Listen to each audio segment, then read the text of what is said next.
Hey guys, welcome back to the Lopes Goes Last podcast channel. Today I am joined with a very special guest, Wyatt Whewell. Wyatt, how are you doing today, my friend? I'm fantastic. Can't complain. Feeling That's good. good to hear. That's good to hear. For those of you who do not know Wyatt, he was actually part-time the statistician at Johnson University. He's one of the smartest baseball minds I have ever met in my entire life. He knows so much about not only baseball, but a wide range of sports. But today we are going to mainly focus about baseball because Wyatt is so ridiculously smart when it comes to other sports that I do not belong in the same room with him as it pertains to those other sports talking about it. So I am going to try and just humble myself and just kind of stick to what I know here. But I do want to kind of get into a little bit of the Cardinals this year because I try to have a bit of a range of fandom in terms of teams that have been on here. Although it mainly has been Reds, Braves, and Rockies. But we do have a Cardinals fan on today, so we're going to get to a whole new range of topics that you haven't heard on the channel yet. So Wyatt, how are you kind of feeling about the Cardinals so far this year? It's interesting. I the Cardinals are we're competing for sure. We're in a division that isn't competing, so I'm not too worried about missing the playoffs or anything like that. We're gonna be fine. We're not exactly trying to win though, and I think I'm okay with that. With the stage that we're in right now. Um, yeah, I kind of have mixed feelings about the team this year. Okay. So what makes you say specifically that you don't think they're trying to win at all? Is it just kind of a lack of big roster moves? Is it a lack of kind of direction with your pitching staff? Like what kind of makes you feel that way? Um, all of the above. I think coming into the offseason, we had so much opportunity. We got rid of an $18 million contract in Matt Carpenter. We have Paul DeYoung playing shortstop, who definitely could use an upgrade because at this point, let's be honest, he's not major league caliber. Yeah. We've got all these young kids that we can deal or we can play or we can do something with to make them, work, make them worth something to the team. And instead, we went out and we picked up Corey Dickerson to hit against righties, and he is batting like a buck 12. We picked up Albert Pujols, which I think was the best move they made all offseason, not just for baseball on-field purposes, but that's a leader you want in the clubhouse. That's a guy that we want to see in St. Louis. We'll talk about that more, I'm sure, but we didn't pick up any pitching, even though guys like Sean Manaea were on the block for effectively nothing because Oakland's trying to tank. And we came into the season with Jordan Hicks, who throws his arm out every time he throws more than one inning as a starter, knowing full well he wasn't going to go more than 2 innings for his first couple of starts. And our best pitcher is still Adam Wainwright, who's a fantastic pitcher and has been killing it lately, but he's also been in the league for 22 seasons. And it's not a guy you should rely on at this point. Like, we got to figure something out because Jack Flaherty's injured all the time. We can't, that doesn't cut it. Alex Reyes is injured all the time. It's not going to work, clearly. Like, it's been years and years of watching Alex Reyes come up, pitch fairly well, throw his arm out. At this point, we've got to start making some moves. And I feel like they didn't make any moves to actually improve the chances of winning this season. Yeah, I will say your rotation has been very, very stagnant, which is surprising because I feel like your offense hasn't really necessarily been the problem. It has been kind of the late game, innings on the mound that have been the issue. And, Alex Reyes, I believe, was a starter at one point in his career. He came up as a starter, and then they decided to put him in the back end of the bullpen, which I think that was a smart career decision considering his struggles as a starter. And as you said, his struggles to stay healthy early in his career. But he kind of relies so heavily on his off-speed stuff that he becomes a little bit predictable, and then he leaves stuff up, and it hasn't been conducive to consistent success. He had a really, really good first half to 2/3 of the year last year, but then just kind of fell off the table. And then by the time he got to the playoffs, everybody knew what he was throwing and when he was throwing it. So, obviously he's the one that gave up the walk-off to Chris Taylor in the playoffs. But it just, I do agree with you. I think that the Cardinals need more help in the rotation.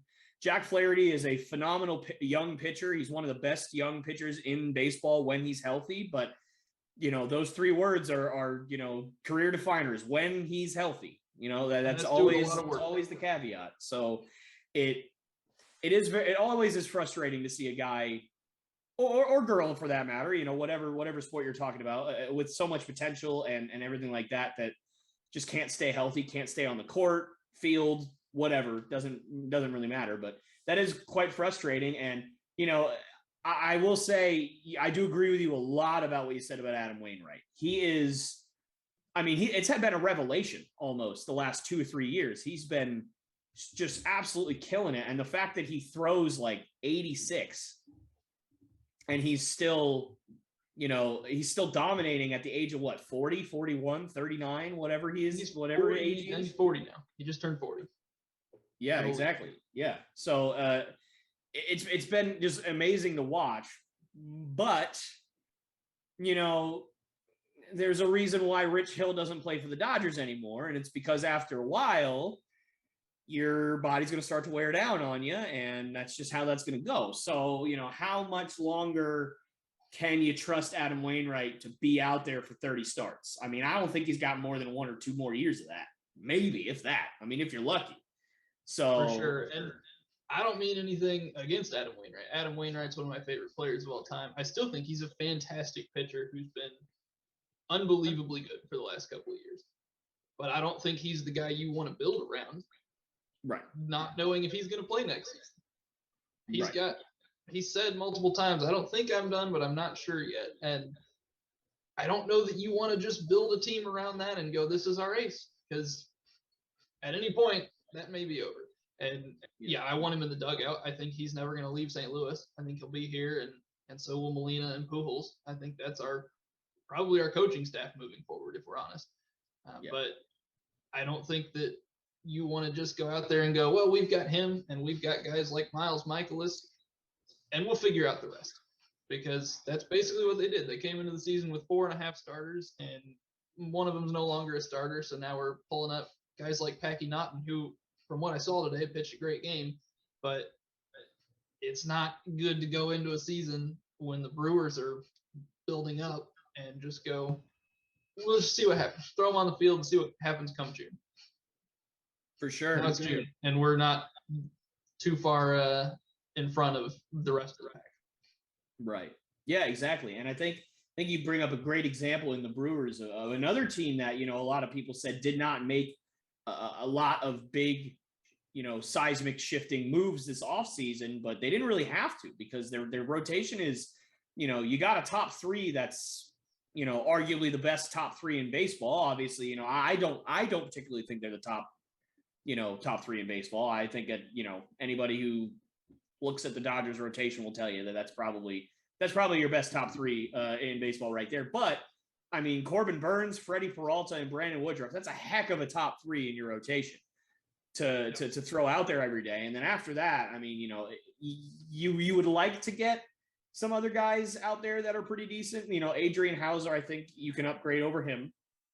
I really like Aaron Ashby. I think that if he's given more innings and given more run, he could be really good for them. But, they seem to like him in the bullpen more. So I'm not really necessarily sure why that is. But nonetheless, the only move that I remember them making was basically trading Jackie Bradley Jr. for Hunter Renfroe, which clearly is an upgrade, at least at the plate. So, that's basically it. They basically stood pat for the rest of, their team. But I mean, you've got a really good team over there already. So you could definitely argue, especially in a smaller market like Milwaukee, how many more moves could you have possibly made, considering you're paying, Burns, you're paying Woodruff, you're paying Yelich. You're going to have to pay Willy Adames because that guy's been a revelation since he got traded, so you're going to have to start figuring out how are you going to pay these guys. And for a small market team, how many big contracts are you willing to really hand out at that point? Right. And I think the Brewers are a really good ball club, but I also think that this division is up for grabs. And even though we've got expanded playoffs this year, I don't think going into the season we'll probably make it in is where we want to be. But on the flip side, we're also at this point giving a bunch of young guys some playing time, and we've got the leadership guys in the clubhouse: Alber, Pujols, Yadier, Molina, Adam Wainwright, our trio, there to teach them and kind of bring them up into the bigs instead of just keeping them in the minors like we have been, which was hard to watch for the first 2 months of the season when Nolan Gorman's got more home runs than the whole major league team, and for some reason Paul DeYoung's still playing shortstop, and we won't call him up. But lately we've got Juan Yepez, we've got Nolan Gorman, we've got Brendan Donovan coming up now. Lars Nootbaar's hitting fairly well. Tyler O'Neill, he'll figure it out at some point. We've got young talent that in the next few years is going to be a really strong ball club, and I think we can make a serious run. But it sort of also feels like maybe we're putting too much on this farewell tour, this retirement tour that we're doing, and not enough on trying to compete. But again, I think I'm okay with that at this point. Gotcha. Yeah, and it is interesting because, I think as a Red Sox fan, I've seen this happen, especially considering I also have the Yankees in my division. So, you kind of have to pay close attention to what they do as well. They sit there and you can sit there and go, all right, here's what we have coming up in the minors. Here are the positions that we're going to have taken care of probably within the next, 3 to 5 seasons in terms of young minor leaguers that are going to end up coming up. So that means that we should spend money elsewhere. We should spend money on different positions. And it is really interesting to me that, a lot of your minor leaguers that are coming up right now that are major league ready, that are ready to take a step up, are all position players. And yet you already have 3 really young, good outfielders in Dylan Carlson, Harrison Bader, and Tyler O'Neill. Like, your outfield's taken care of for the next 3 years, probably. Yep. Unless you decide to move on from Dylan Carlson at this point, which, I guess I can understand, but I think he's still 23, 24. He's still young. Really, really young. So I certainly wouldn't, but I could see the argument for it. Tyler O'Neill, like I said, is struggling, but after the year he had last year, there ain't no way he's going anywhere. And yes, Harrison Bader is your 9-hole hitter, and he might not be the best hitter in the world, but man, can that kid play defense. So I would argue he's top 3 best outfielders in the league right now. Yeah, he's certainly playing like it. He's definitely gotten a lot better this year, but up to this point, it has been mostly, all right, he's going to hit 9th, he's going to do this, but what did he hit last year? Like 250 something? I can check for you. Yeah, go ahead. Yeah, I could be wrong. As an offensive player, I don't think he's fantastic. But as a defensive player, I think defensively, he's got to be top 3. He covers so much ground. He's unbelievable. It's unbelievable. He's hitting 304 right now. So right now he's hitting great. Yeah, that's his on-base percentage. Last year he hit 267. He's hitting 255 now. Okay, so I was off by so I was a little but the point is that it's not fantastic. No. So, and the 300 on base percentage is also not fantastic either. So that's actually honestly quite poor. But it's not great. So your outfield's generally speaking taken care of. Nolan Gorman is one of the best young prospects in baseball for sure. And he's a third baseman / first baseman. But your 2 big contracts on your team are Nolan Arenado and Paul Goldschmidt, your third baseman and your first baseman. Yeah, Gorman's been playing a lot of second base lately. Right, but that's not his natural position. But he can slot in there, and I'm okay with that because, like you said, we have a Platinum Glove winner 8 times now at third base, and Paul Goldschmidt, who's on fire right now. He's unbelievable this year at first base. I'm fine with him playing mediocre defense at shortstop or whatever it takes to get his bat in the lineup. He's got 2 home runs already on the season. He's been up like a week, so right. I'll take it. Yeah, and also not to forget one of my favorite players in baseball, Tommy Edman.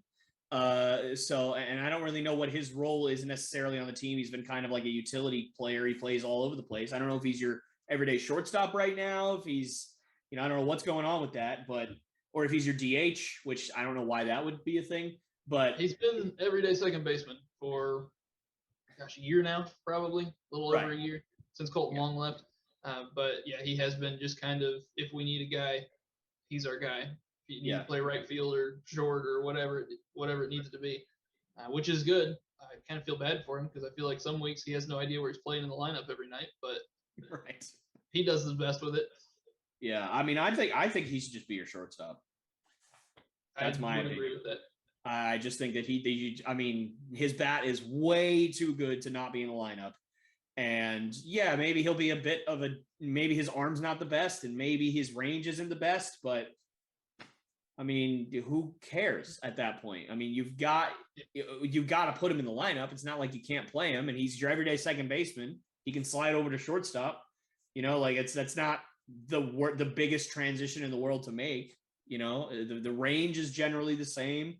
Obviously the throws are more difficult, and you're kind of moving.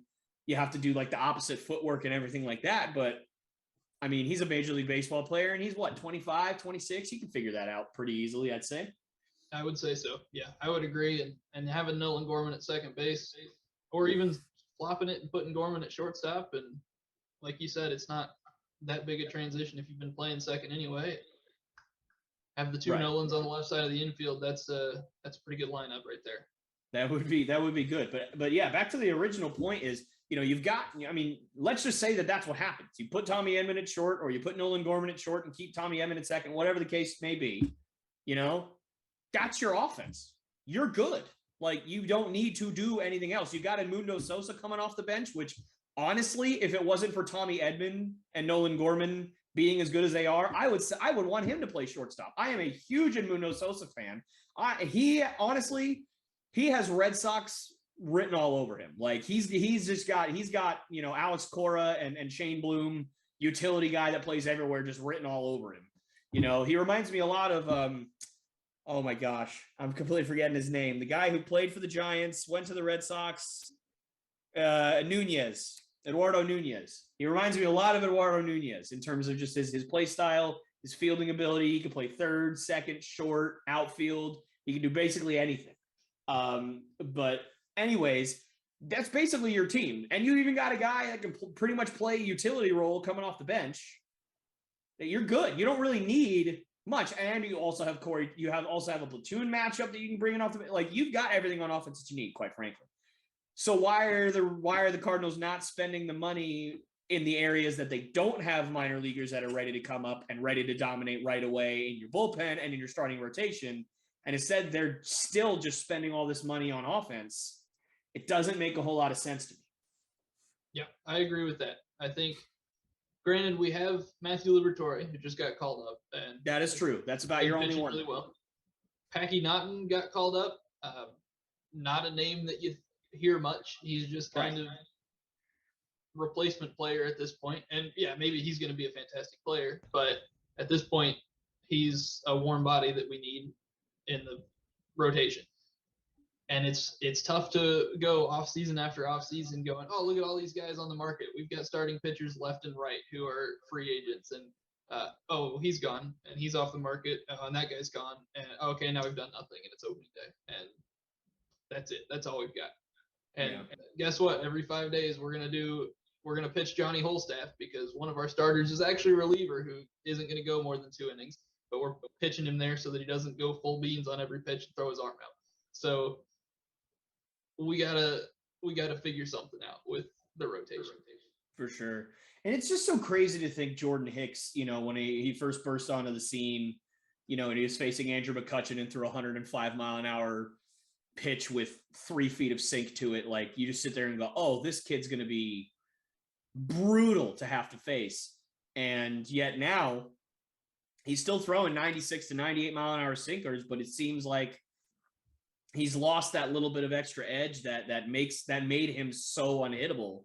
Now, obviously, when you go from throwing 105 to 96, obviously that's a reasonably big drop off, but at the same time, he's still got that crazy movement, and 96 to 99 is still not slow. Yeah. So, and obviously it's, Major League Baseball, and everybody's capable of hitting that speed now anyways, which it still blows my mind. But at the same time, like, it's just like, what happened to Jordan Hicks? Like, it just seems like, obviously injuries play a role, but he's still 25 or 26 years old. It's not like he's, wasted his entire prime being injured. he's still got a big, 3-5 year gap where he could still be that guy if he could stay healthy, but it just hasn't come together for him. Yeah, genuinely the reason that they said they were going to make him a starter at least was so that he doesn't throw 100%. Because when he throws 100%, he hurts himself. Because you can only throw so many pitches at 105. Even if you can do it, you don't need to do it all the time. If it's the bottom of the ninth with 2 outs and you want to get this guy, throw 105, sure. But if you throw 105 every pitch for 3 nights in a row, it's not going to work. Like, you're going to get arm issues. You're going to get all sorts of problems. So I think putting him in the starting role was designed specifically just to make sure that he slows down and takes his time. And it'll be an adjustment for him, especially when we can't decide if we want to keep him there and keep putting him back in the bullpen and bringing him back out to the starter. And let's be honest, COVID didn't help, where you're playing here and there and you don't really know when the next game is going to be, and when it is happening, it's only a short season. And I think it's just there hasn't been enough consistency in his schedule for figuring it out yet. So hopefully he'll figure it out and won't go full beans every pitch, and we'll be all right. But at this point, it looks like flopping him back and forth ain't going to do it. Gotcha. So let's say the Cardinals are, in that kind of playoff hunt, in that contender hunt towards the end of the season. Jack Flaherty, comes back and, turns right back into the ace that you guys need. And, all of a sudden that depth of the rotation gets a lot better. Say Liberatore stays up, stays healthy. He starts to develop into that number 3, number 4 role. Really gives you guys some depth and stability. Let's just say ideally, right? Who is somebody that you think around the trade deadline that the Cardinals should target? If you kind of had to take your pick of somebody that, it might make sense, this guy might be available because their team's not doing great. You might need one more starter or a reliever, whatever the case may be. Who do you think would be somebody that it might work?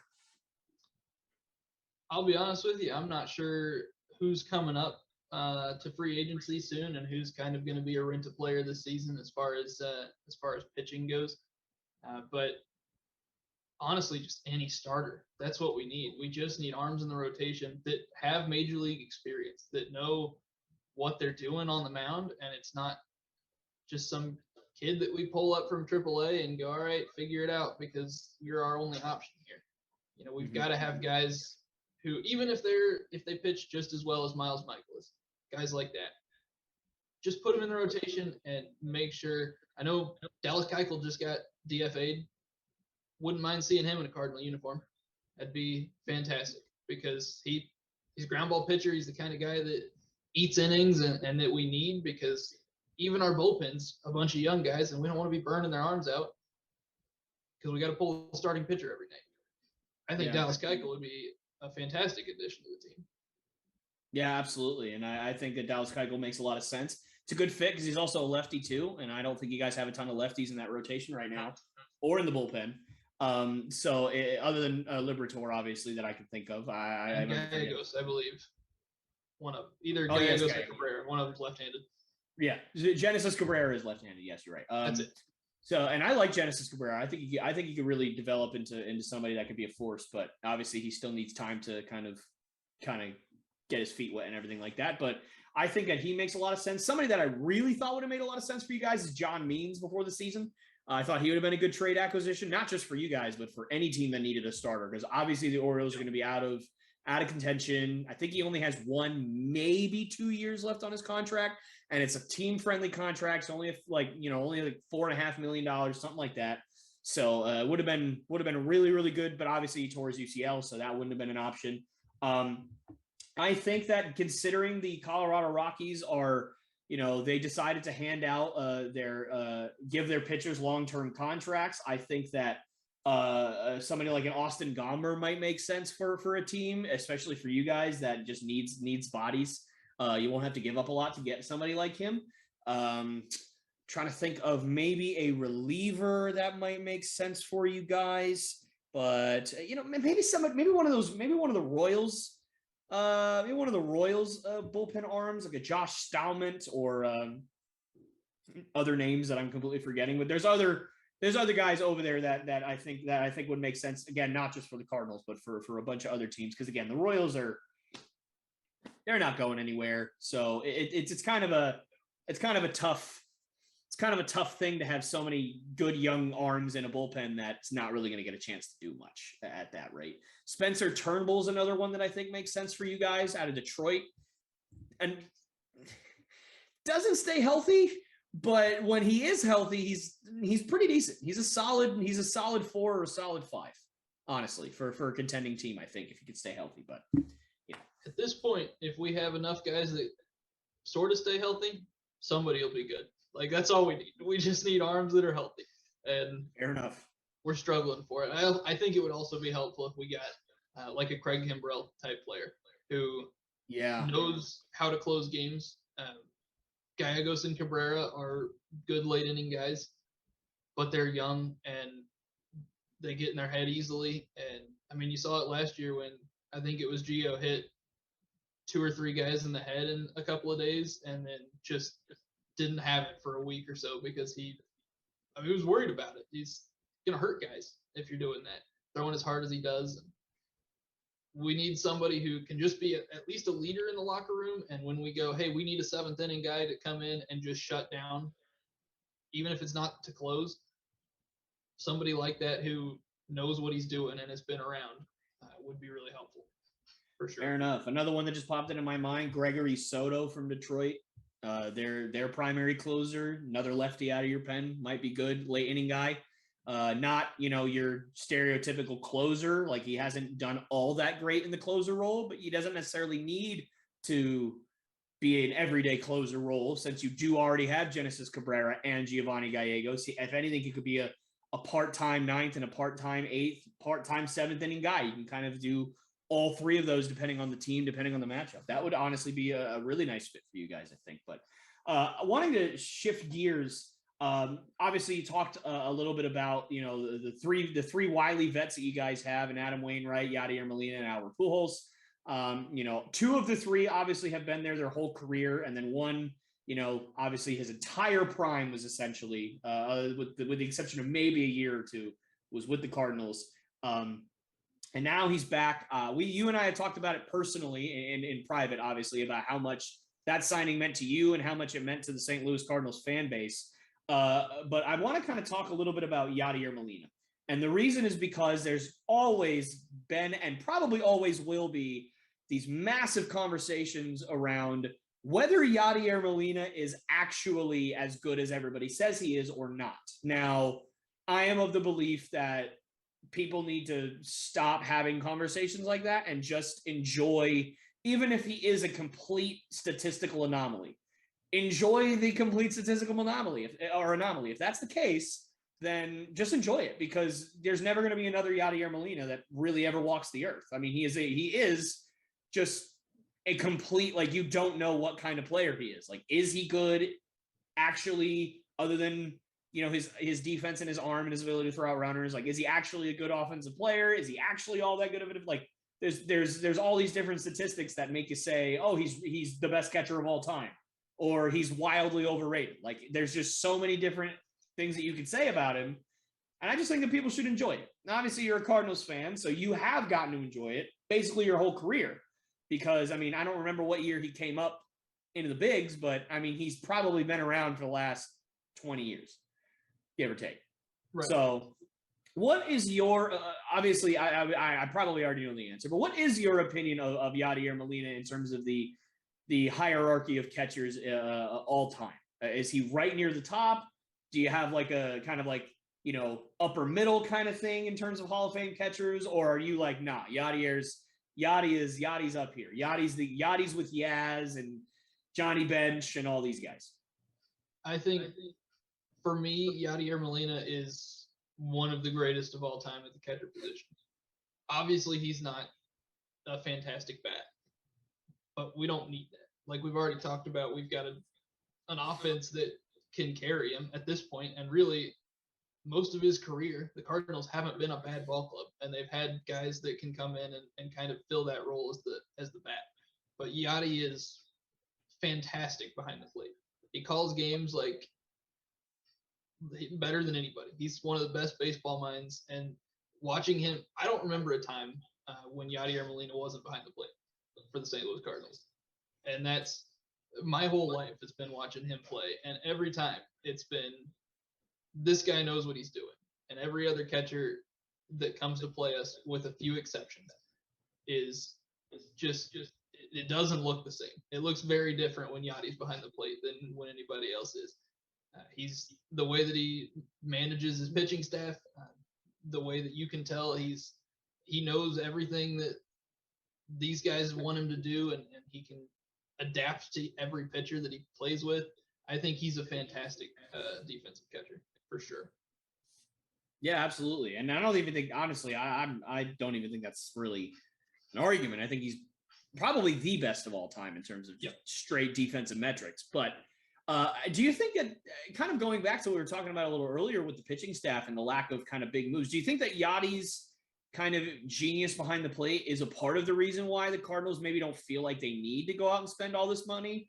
Because they maybe feel like they have this kind of, not hubris or bravado, that's a bit strong, but kind of like what the Rangers did with Jeff Mathis back a few years ago, back 5-6 years ago, where they didn't really make these big moves even though they were contending. But the reason is because Jeff Mathis is so good behind the plate that he can make, at that point, average pitchers in Lance Lynn and Mike Minor look like all-stars. Do you think that kind of has something to do with it? I think that for sure helps the ideology of, we'll just throw somebody out there and figure it out. A part of me just feels like the Cardinals don't want to spend on pitching for whatever reason, or that they trust the staff that they've already got. But I think, Yadi plays a big role in that, where you can put him out there with anybody and you can see him, like he does a mound visit, and you can tell he knows exactly how to calm this guy down and exactly what this guy needs instead of another guy. And his pitch framing is unbelievable, and the way that he just calls pitch to pitch is fantastic, and can communicate with his team in the field without even anybody noticing. I don't know if you saw when he knew that somebody was going to steal a couple of weeks ago. I think they were in San Francisco, and he communicated that with his first baseman and with the shortstop, and everybody was on the same page, and all he had to do was nod his head. And I think having a general behind the plate like that who can kind of call the game as he wants to helps with the idea that you don't need much pitching, because the guys that we have, they do pitch well.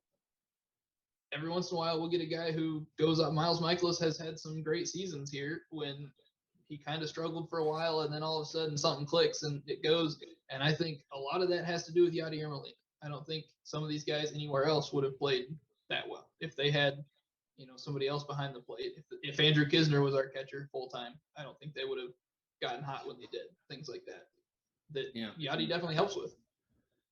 Yeah, absolutely. And I think it makes a lot of sense, especially with the Miles Michaelis kind of story that you were talking about there, where, I mean, he really mightily struggled when he first got to the league, and then he obviously went overseas, came back and joined the Cardinals. And suddenly he was, for a year, he was one of the best pitchers in baseball. I mean, it was almost like a switch had flipped for him. And I think, everybody kind of talked about, he went to go get more seasoning overseas, and he got better. And obviously that has something to do with it as well. But I think a big part of it also is just, like you were talking about, just the absolute pure genius of Yadier Molina, and just knowing a pitcher's strengths, knowing their weaknesses, and just kind of, and also as a former pitcher myself,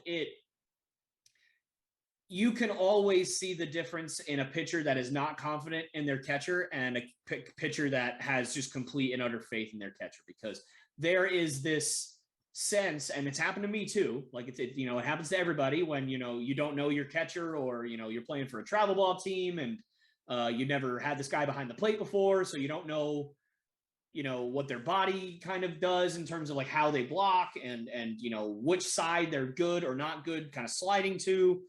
How much do they kind of use their glove instead of their butt? Like, you don't know that kind of stuff. And so you sit there and you think, okay, if I throw this 1-2 changeup and I bury it, and there's a runner on third, am I guaranteed to give up this run? Because if that's the case, I'm just not going to throw it. So, there's a difference between that and, oh, I don't care what I throw, where I throw it, how I throw it, how terrible I throw it. It doesn't matter because my catcher's got me. Like I've been on both sides of that spectrum, and it is so much more freeing being on the side of you can throw anything because, if I throw a slider 0-2 trying to get a guy to go fishing and I throw it 2.5 feet outside and my catcher, I know he's just going to slide all the way over and get it. It is such a burden off your back because you don't have to sit there and worry about base runners. You don't have to sit and worry about consequences of quote unquote missing your spot. You can just throw what you need to throw and go with that game plan of, all right, I'm going to show him this and then I'm going to come back with this. But if you go to show him the first thing and it goes to the backstop and the run scores, then that other thing doesn't matter because you already failed. So right. Definitely, it probably that has to do with it too. Michael is probably sad, and not to say that the rest of his catchers were bad or anything like that, but Yadier is on another level. We all know that. Yes. Yeah. I really think Andrew Knizner is a great catcher. I think he's one of the smarter catchers I've seen play when he does get to play. I think he's learned a lot from Yadier Molina being behind him.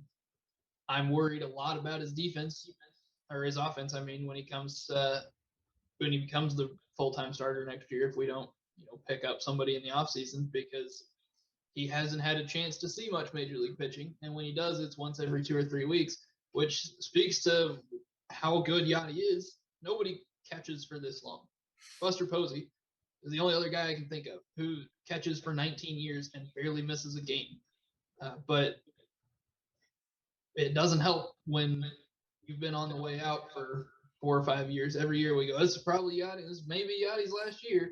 And then he plays 136 games, 147 games, whatever it is. And you go, well, I don't know how we're supposed to, train somebody else to do this job when he's taken the reins, which is for the last 19 years been great. But it does worry me a little bit moving forward that Knizner is going to have to take over. And I don't know what our pitchers are going to react to that or how good he's going to be on both sides of the ball. So it may be interesting moving forward.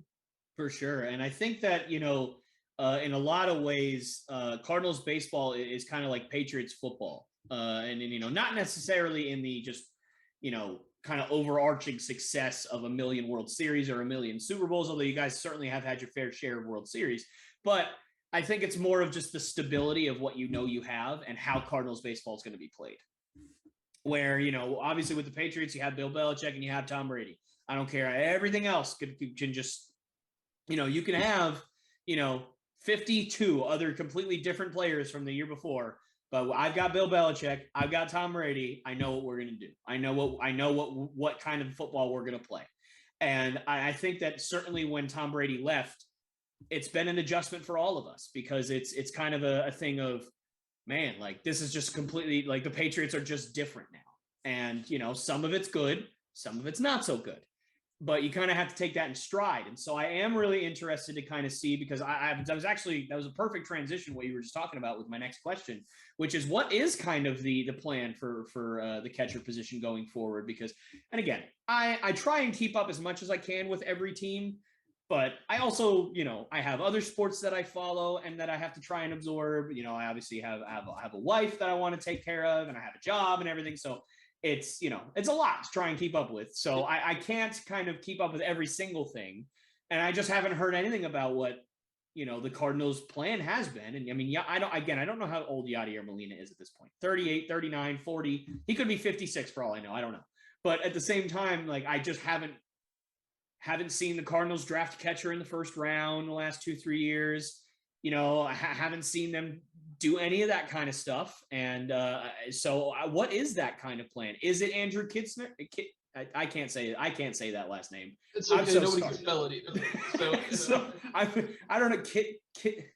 Knizner. Knizner. Not spelled that way, but it's Knizner. It's like Knitster or something like it. I don't know how to. Yeah.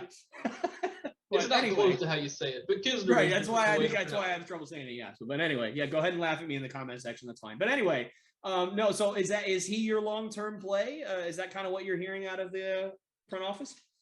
That's a great question. I think for a long time it's been. I mean, for years we had Carson Kelly, who was our Andrew Kisner of the time. And he was behind Yadier Molina. He'd play 15 games a year or whatever. He'd get in there when it was late in the game and Yadi needed a break. And now he's, in Arizona still? Playing He's really good. Baseball. I mean, it's tough to watch a guy come up behind Yadi, who should be learning so much, but just never get the chance to really perform and never get the chance to see pitching, never get the chance to actually learn how to manage a pitching staff. And I think this year they're sort of doing a better job at getting Kisner into the mix and kind of handing him the torch a little bit. But I don't know if that's a good enough long-term adjustment. Like, we're going to have to figure something out because I don't know that Kisner can go like Yadi can. And if we aren't going to upgrade pitching, we got to find a guy who can manage a pitching staff close to what Yadi can. Obviously, nobody's going to do it. Nobody that's available, at least, is going to do it like Yadi can. But we got to figure something out because it could get ugly if we've got a catcher who knows how to play but hasn't had the chances to. And that's our guy moving forward. We'll see. It might get weird. So I do want to kind of transition to talking about Albert. Obviously, we talked about a little bit about the big three. Obviously, we talked about Yadi. So Alber Pujols now. Obviously, he's back with the Cardinals after being gone for 8-10 years, whatever it's been at this point. Very long time, nonetheless, whatever it was. But for you and I, obviously, I think that Alber Pujols is one of the greatest of all time. Certainly one of the greatest hitters of all time. The stats back it up. Everything backs it up. When I was a child, there was, one hitter that I feared more than Albert Pujols, and it was Barry Bonds. Barry Bonds is on just a whole nother level. That's a whole nother podcast for a whole nother day. But Albert was definitely the number 2 guy that I just did not want to face at any point during the year. Third was ironically Jorge Posada. I hated that guy.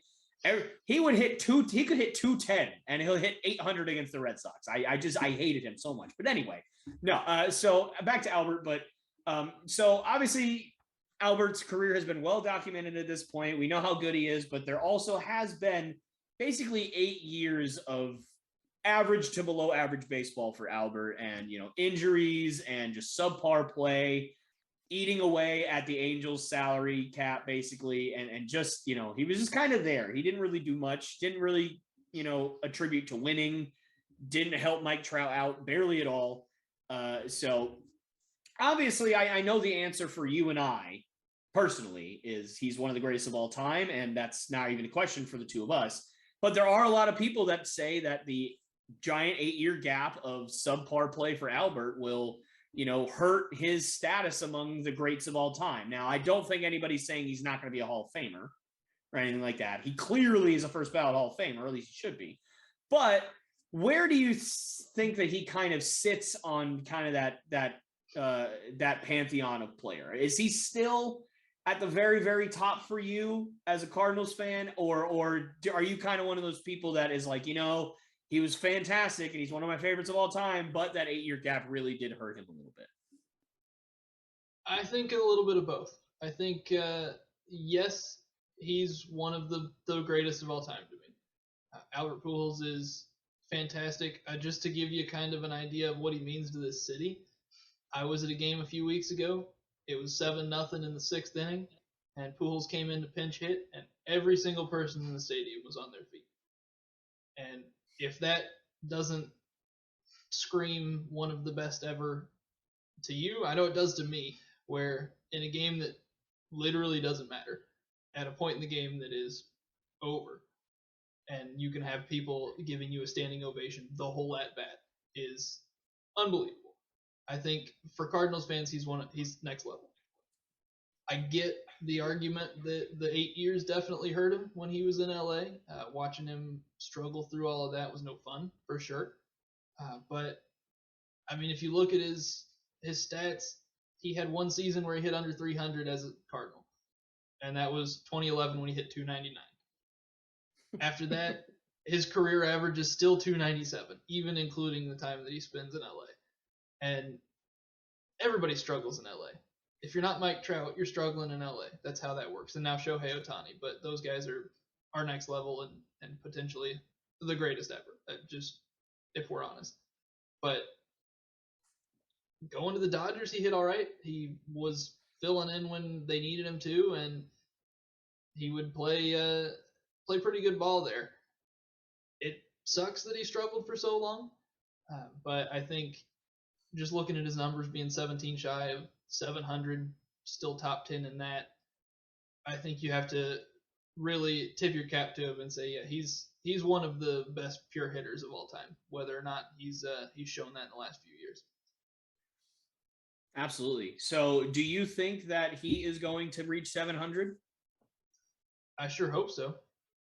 I hope that we give him as many opportunities as we can. I don't know why there are games that are 7-0 in the 6th inning, 7th inning, when we're not just giving him at-bats to try and get there.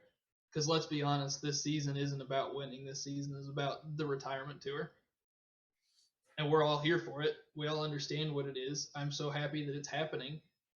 But what are we doing not giving him opportunities when the game is out of hand and doesn't matter, when it's not like Corey Dickerson's doing anything? He's the other option. So I hope that as the season progresses, they keep giving him more opportunities, and I think that he's got a shot. He hit, 18 last year, something like that?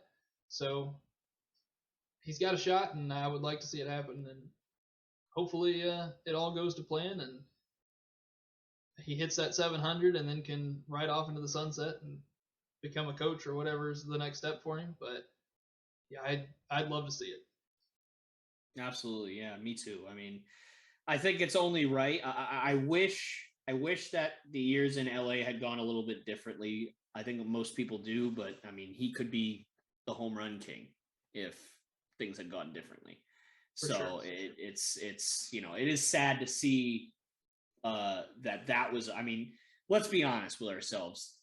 I don't think, other than Alber, there's nobody that's going to break that home run record at this point. I mean, no. Barry Bonds was around for 23 years, had seasons where he hit 60, 70 home run. Like, it's probably not going to happen. Albert's probably was the only guy that even had a shot because he started off his career on pace to just shatter it. But unfortunately, that's what age does. And I think Albert is a big example of he, sometimes you see like a bit of a drop off before the steep decline, but he didn't even have a small drop off. I mean, maybe he did. Maybe the 299 was the small drop off, which is just hilarious.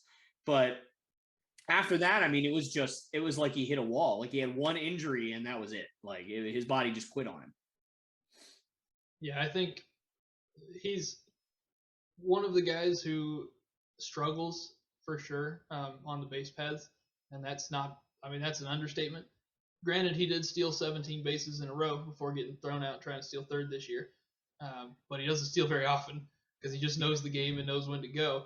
Right. He's the one guy in the league now who's slower than Yadier Molina, so he came and took that off of him. So that doesn't help his average. I think his average would be so much higher too if he had the legs to keep running, and he didn't walk like an old man like he does now. But he can't leg things out. It's not gonna happen. He could bloop a ball into left field and maybe not leg it out. So it doesn't help. But I think had things gone differently in LA, if he could have kept hitting like he was, hitting 42 home runs a year, it would have been a lot of fun to watch him try and chase that record. But lately it just hasn't been that. I just hope he gets to 700 or at least catches Alex Reyes at 696. Or not Alex Reyes, Alex Rodriguez. That's all I want. I was about to say, I didn't realize Alex Reyes had... Alex Reyes, wrong guy. 4 years. Yeah, my bad. No, but yeah, absolutely. I think that that would be justice for sure to get him past A-Rod. I don't know if I've said it publicly on the podcast, but I'm not the most fond of A-Rod, and I never have. Neither am I. Yeah, I think there's a lot of people that are not particularly fond of A-Rod. But nonetheless, I want to transition a little bit to kind of talking about something that's been bothering me in terms of just the game of baseball the last few years, and it's that they change the balls every year. And, I understand that at some, on some level, you have to kind of, tweak things or make things different. And, I guess maybe I don't understand why necessarily, other than maybe upgrades of material or upgrades of size or upgrades of whatever. I don't know. Like, that makes sense to me, but changing the density or changing the weight or changing the mass or changing all this stuff of baseballs every year because you want guys to start hitting more home runs or hit less home runs or get more spin on the ball or get less spin on the ball. I don't understand it. And, it really just bothers me because it always seems like the players don't know what's going on either. Like, they'll pimp a ball and fly out to the warning track and everybody will go, oh, that guy pimped it and all he did was it. But you'll just look at the player's face and you'll be like, this doesn't make any sense. Like, I have been playing baseball since I was 4. I'm 29. I have 25 years of experience hitting baseballs and 6 years of MLB experience. I know what it feels like when I hit a ball hard. I know what it feels like when I, barrel up a baseball. That there's no reason that should have been a warning track fly ball. Like you could just see, like I think it happened to Josh Peterson last year where he just pimped a ball and all of a sudden, he's like grounding first base and he just goes like he just like how in the world did that not go out? Like it's just so. What kind of is your take on MLB kind of changing the baseballs every year? Is it something that you like, something that you don't like? I get why you change the equipment. There's a reason we're not using the same gloves we were using in 1920 because we got better stuff. It makes the game better. Everything kind of grows as you go. But the kicker is that, like you said, the players have no idea what's going on. If MLB came out every year and they were like, we're trying this new baseball, it's designed to do this, it's stickier, it's whatever it is, then cool, I'm all for it. And we can go, well, maybe this new baseball isn't great, and we'll try it for a few weeks and then we'll go from there. Or it makes the game better, and that's just where we go, and we just keep using that. But the players don't know, and that's the problem. I mean, you look at any other sport where, say you look at hockey and you go, hey, we're trying this new rule, and you can't take your helmet off before a fight now. And everybody's on the same page, and they get it, and they know why it's that way, or the goalie pads have to be smaller. Okay, cool. We understand why that's happening, and now, yeah, more goals are going to be scored, but that's just how it works.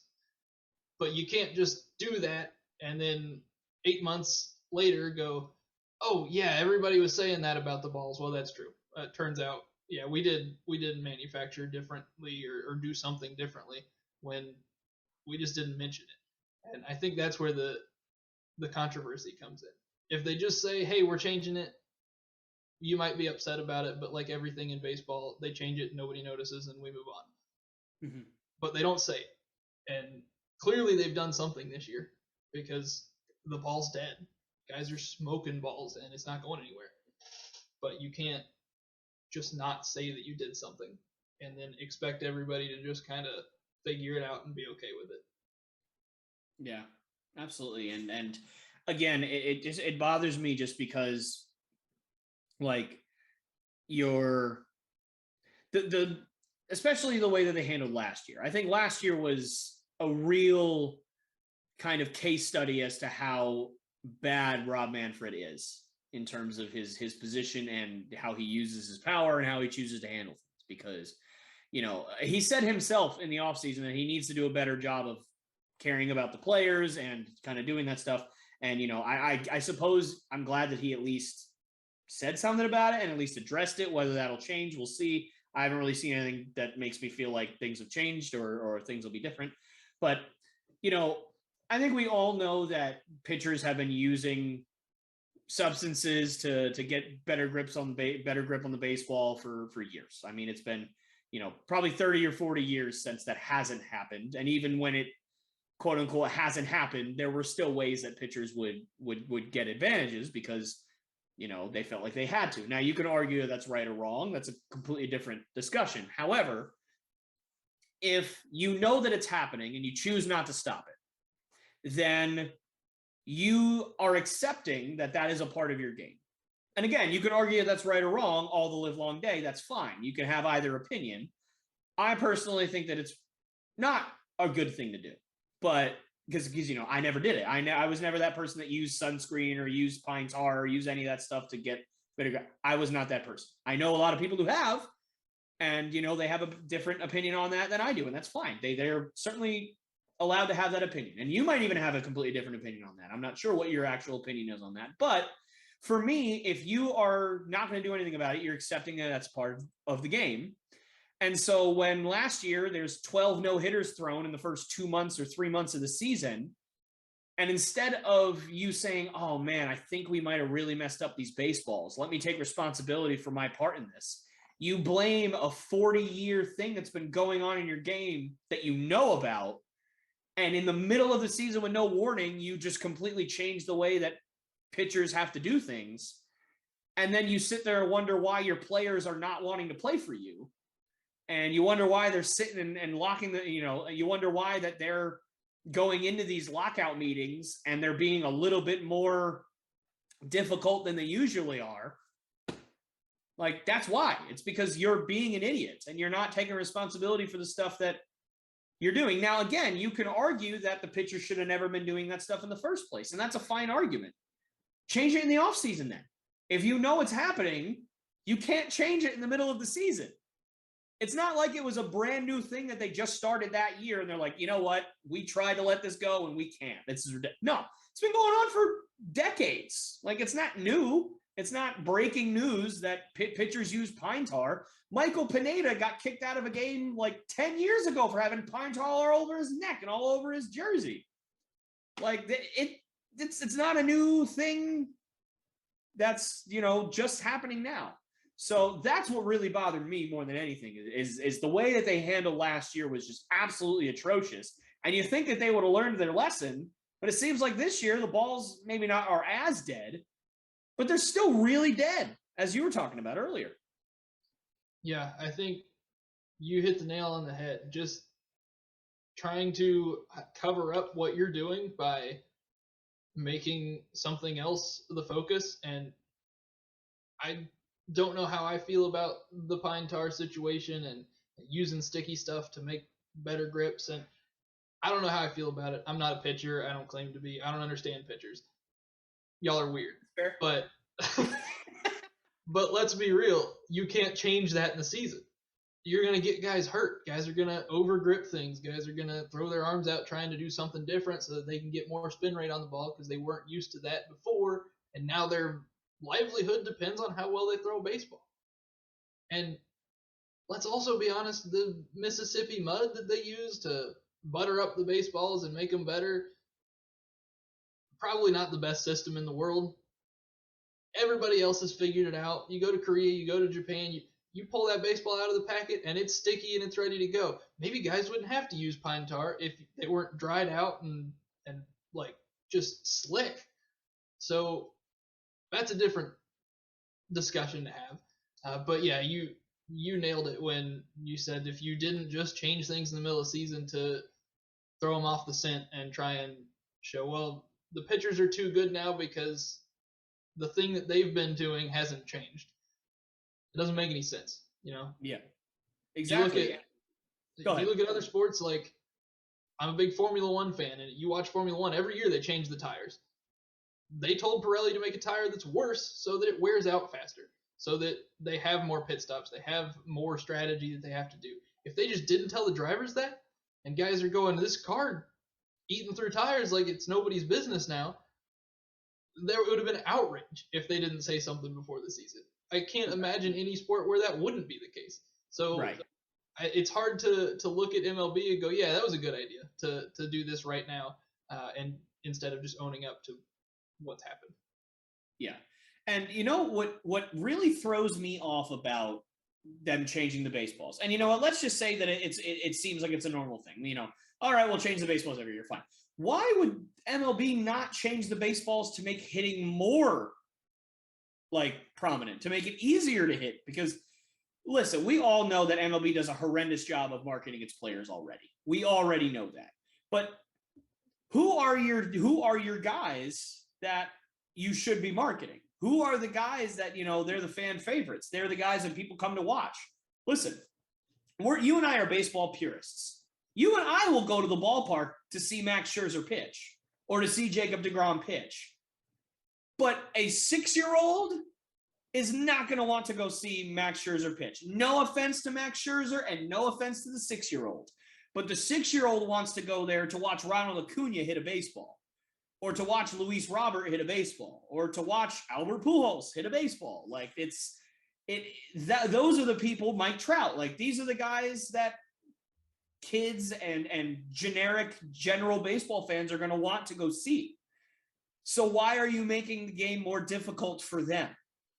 Like, it makes no sense to me why Fernando Tatis will hit 290 one year, but he should have hit 350, because if the baseballs were better, he would have had 7 or 8, maybe even 10 more home runs and 16 more doubles because of the way the baseballs were. But instead, he's flying out to the warning track, and balls are getting run down in the gap because the balls are slowing down. Like it's ridiculous. And another thing that I want to talk to you about is the shift, because that has been a big topic, and really, honestly, for me at least, a bit recent. Maybe the conversations have been going on a little bit longer than I thought, but for me, it felt like almost like the opposite was happening, where like everybody wanted to shift more and more and more. And then all of a sudden this year, there was a big push to have people just stop doing it completely. I don't think you should stop doing it completely. I think that that's not a solution either, because then there's going to be, too much of guys just getting, hitting 400 because they're hitting the ball in the same exact place every time. Like, there should be some, if Joey Gallo is going to hit a ball at exactly the same angle in between second and first every time, then yes, you as a coach, you should move somebody there, because clearly that's what you would do. You shouldn't just have to stand in one place. But I think there is a limit when you start getting, hitting 120 mile an hour line drives down the right field line and your second baseman's catching it. Like, there's something weird about that. Like, there's something wrong with that. Or, a guy who's, a guy like a Robinson Cano, who, he's not as big of a pull hitter, but he's still a pull hitter, and he can bunt himself into a double or a triple because there's nobody on the left side of the infield when he bats. Like, that's not normal baseball either. So I think that there's a balance that needs to be made. But what are your thoughts on kind of where do you think the shift should be going? So I think, first of all, you're spot on with the what are we doing with the baseballs, because you look at everything else they're doing to make the game better, and I get it. You got to improve the game. You got to make it more exciting, whatever it is. Pitchers are getting better, and it's harder to hit otherwise. It's hard, as good as anybody. You can't just pepper the ball wherever you want to every time. When you're throwing 104 miles an hour with sink, you get it in play, you're doing all right. Like, it's not something that you can just learn. It's just not possible.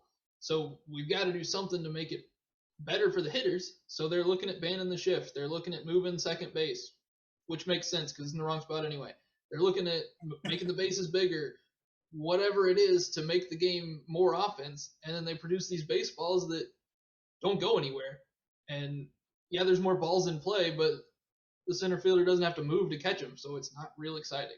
And so I think they got to figure out what they're doing with the baseballs and make a ball that matches with what they're trying to do. But we'll see how that goes. But on the shift, I think what they're trying to do, the rule that I like at least, is 2 guys on each side of the bag on the infield. If you want to put guys in the outfield, put everybody in right field, go for it. I'm fine with that. Because you hit the ball that hard, there's a chance it goes over, there's a chance it falls short, there's a chance you spray it to left field, whatever. But it's the ground balls that go right at somebody. When ground balls can be very exciting. Nobody ever thinks about it. But a ground ball through the hole when you got a guy on second, it might score the run. There's not much better in baseball than a play at the plate. And you're going to create more of those from ground balls getting through.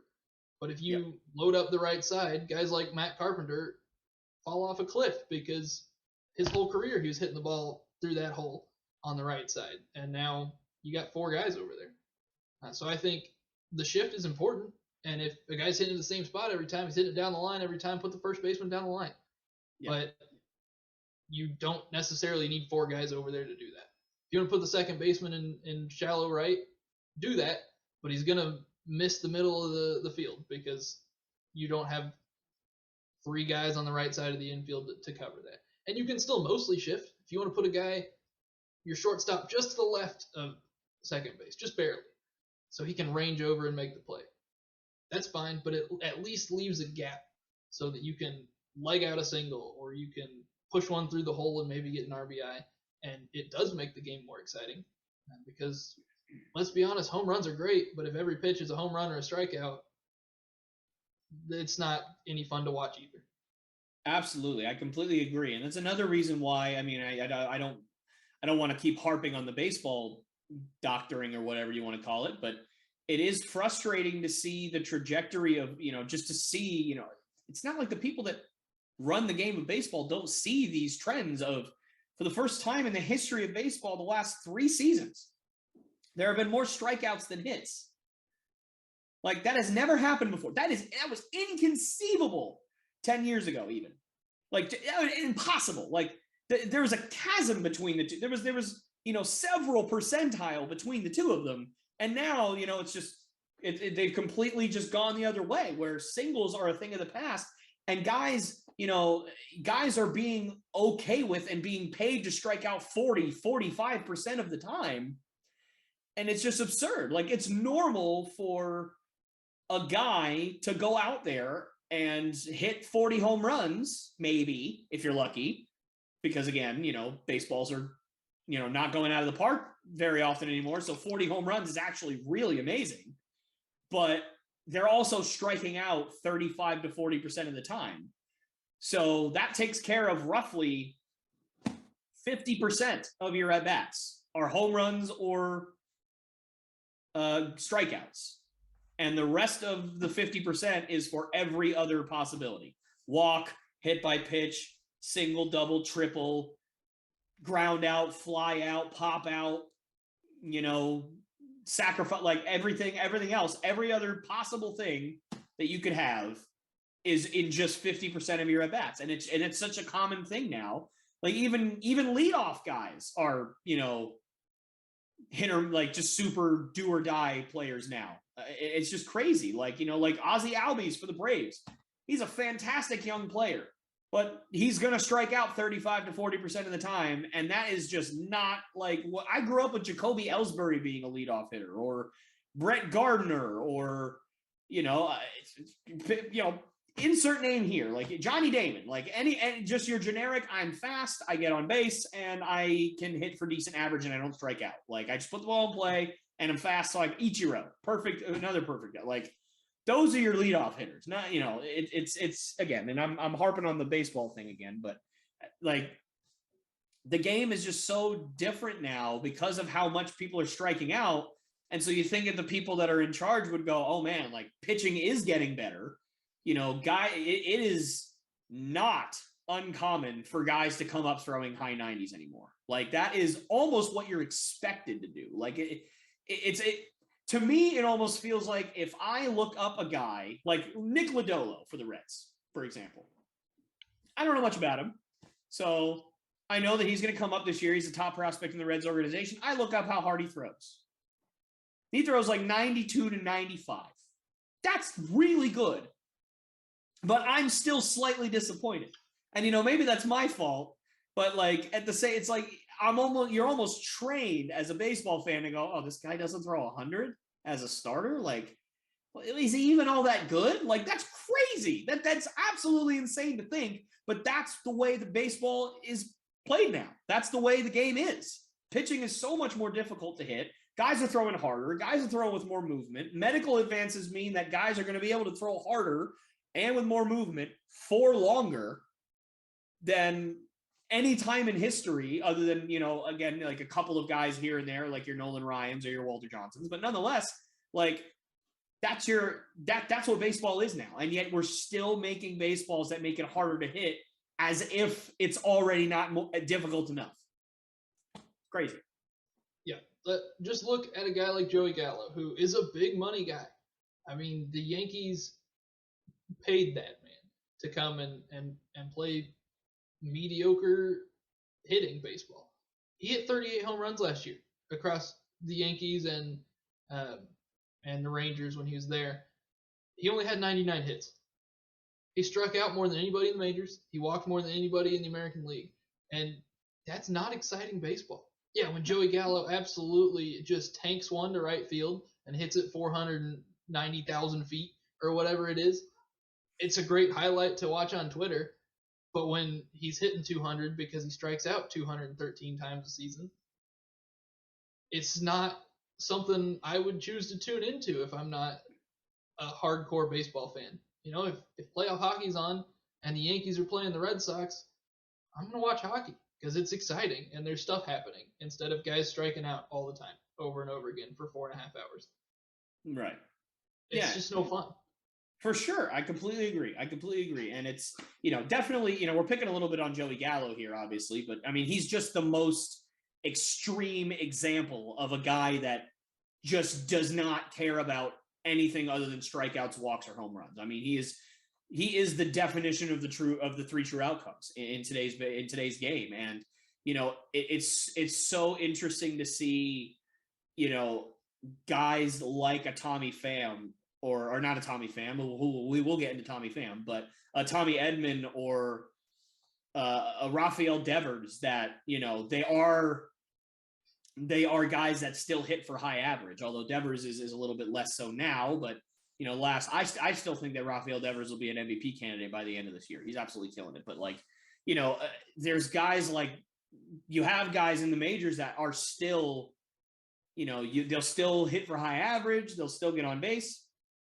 But no one cares about them at this point anymore, which is really sad because to me, they're the true amazing hitters in the game. Like if you can get on base a lot, like Ty France is a marvel for me. Like watching him play, it's so refreshing to see Ty France who, he might hit 15 home runs.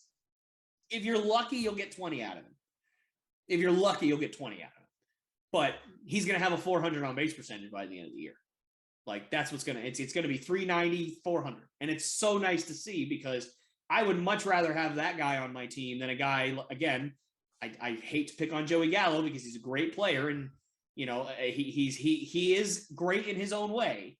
But a guy like Joey Gallo that when it comes to playoff time, Game 7 of the World Series, would I rather have Ty France, who has a 40% chance of getting on base, or would I rather have Joey Gallo, who not only does not have a 40% chance to get on base, he has a 50% chance of just sitting there and taking 3 straight strikes. And that's your season. Like, do you want that guy up? He might hit a 500-foot bomb. He might. But he's way more likely to just sit there and stare at 3 straight fastballs and walk back to the dugout and then go home and be like, I got paid $90 million. It's fine. Like it, you know what I'm saying? Like it just, I don't know. Yeah, I guess that's my rant for the day. Nothing against Joey Gallo, but like you said, it's a numbers game. And if you have the option as a manager to go, all right, Joey, get in there and hit. And 38 home runs, 213 strikeouts. That's a ratio I'm not comfortable with if the season's on the line. I want somebody to extend the game and get in there and try and get on base, score runs. I don't need to win it right now. It'd be nice. It'd be great. But Harrison Bader can get a hold of one if he's lucky and hit a home run. But he's also a guy who's going to get on base. He's going to do smart base running. He's going to try and win the game for the team. And these 3 true outcome guys, that's just not the game plan anymore. Yep, absolutely. So I did just mention it, Tommy Pham. This is a special request. Wanted to talk about it here because it is just so absurd. I don't know a ton about this other than just the surface level kind of understanding of Jock Peterson and Tommy Pham got into a dispute about fantasy football, and Tommy Pham decided to slap Jock Peterson, and now they don't like each other. I mean, that's really all I know about it. But I guess what are your thoughts on it? I mean, I know what they are, but let's just have at it. I don't miss watching Tommy Pham play Cardinal baseball. That's for sure. I thought I would miss it. I thought I liked him. From Cardinals. Yeah, he was here for a while, and then we traded him, and I think that was a good decision. From what I saw, just following it on Twitter and being kind of in the mix with it, what an absurd situation. Yeah. He approaches the man without, from what Jock says, any sort of previous contact for the last 7 months, and just Will Smith slaps him because he put a player on the injured reserve in a fantasy football league 7 months ago that they were in and they didn't know each other. First of all, it's wild to me that these players just all hang out and text and like do their own fantasy leagues when they don't even know each other. Like that's crazy that they all are in cahoots like that. But the fact that somebody followed a rule to a game that you were playing that has no bearing on real life, and you approach him 7 months later to attack him because he's messing with your money, which then gets you suspended and loses you $111,000 for the next 3 days. Like, I don't understand where he put two and two together and went, yeah, that's a good idea. That's what I should do right now. Yeah, Tommy Pham's an interesting cat, and I talked about him on the podcast before when I think it was the interview with Clay and Thomas, but where I talked about Tommy Pham's very, very brutally honest interview.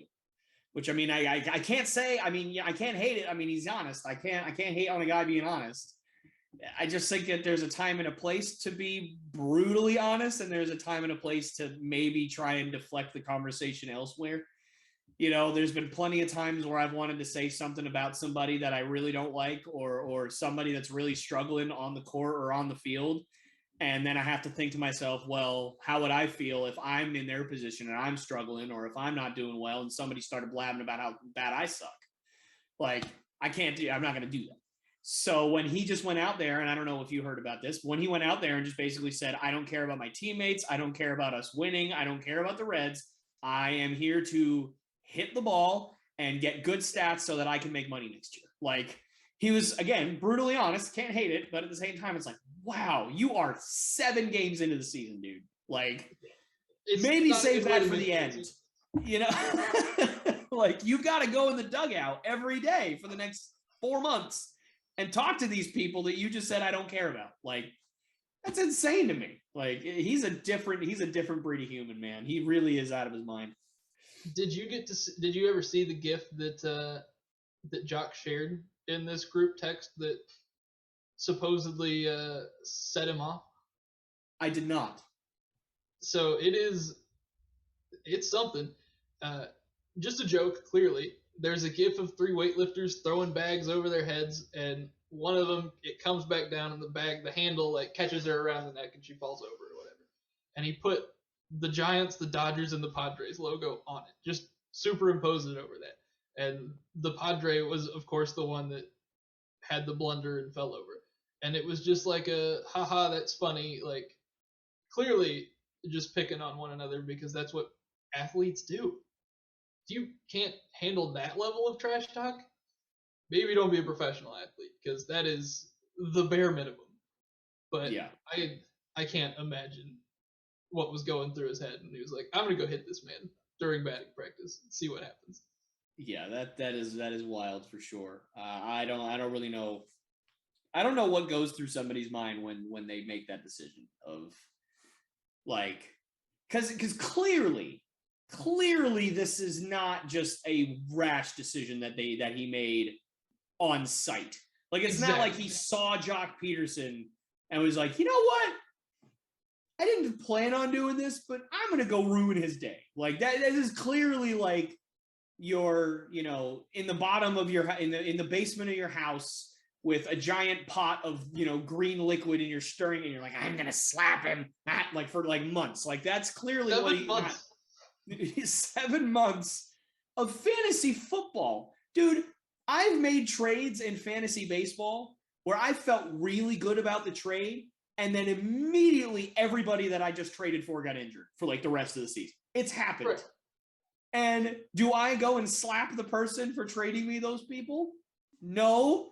I want to slap me for doing it, but I don't slap the person for trading me that person. And I don't know. You said something about putting somebody on injured reserve. I don't know how that affects Tommy Pham in any way, if that's the case, because I played fantasy football before, and if you put somebody on injured reserve, why that doesn't affect anybody else other than you. Like, it's your player that you just lost. It's not like, did Jock Peterson steal Tommy Pham's phone and put one of his healthy players on injured reserve as a prank? Like, is that what happened? Because that's the only thing that I can think of would be a thing. That doesn't make sense to me. According to Peterson, which, first off, let's give the man credit. It's hard to explain fantasy football rules to a crowd of reporters like it's a courtroom. I can imagine, at least. I've never had to do it, but it's hard to explain fantasy football rules to my mother without, like, smiling and going, "This is dumb. Like, none of this makes any sense. This is all just a game." I don't know how I'm serious about this for this long, but to his credit, he stuck it out. And basically what he said was, I put a player on the IR because he was listed as out. And then I picked up another player, and somebody in the group chat said, "Hey, you're hoarding players over there." And then Tommy Pham took offense to that, and that was that. I don't understand where you get from point A to point B there.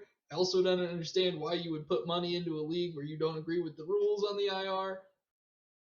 That's neither here nor there.